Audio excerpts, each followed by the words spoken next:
আসসালামু আলাইকুম। আজকের দিনটা আমার জন্য খুবই স্পেশাল একটা দিন।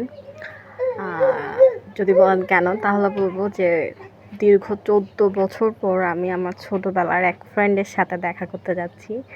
আমি কতটা যে এক্সাইটেড ভাই কি বলবো? মানে আমি ভাষায় প্রকাশ করতে পারছি না। আর তার আগে একটা ছোট্ট করে বলি, আমি ভয়েস দেওয়ার সময় অনেক আউট নয়েজ আসে। সো কেউ এটাকে মাইন্ডে নিবেন না। কারণ আমি ভয়েস দেওয়ার সময় একটু নীরবে বসে ভয়েস দিতে পারি না। তো যাই হোক, এই তো আ দেখা করতে এসে আমাদের সেই ছোটবেলার একটি স্কুল যেখানে আমরা পড়েছিলাম একসাথে, সেখানে ঘুরে আসলাম। এসে ফুচকা খেতে বসছি। তো ফুচকাগুলো আমি এখানে অনেক প্রায় টাইমে আসি এখানে ফুচকা খেতে। লোকেশনটা বলব না। আ খুবই টেস্ট হয় ফুচকাগুলা। তো এই তো আমার সেই ছোটবেলার ফ্রেন্ড অনেক মানে সেই ছোটবেলায় দেখছি ১৪ বছর আগে দেখছি, এখন ১৪ বছর পর মানুষের পরিবর্তন জাস্ট মানে কি বলবো ভাই, মানে ভাষায় বলার মতো না। আসলে বিদায়ের মুহূর্তগুলো অনেক কষ্টদায়ক হয়। আমি বাসায় চলে যাচ্ছি কারণ আমার ছেলে বাসায় আছে।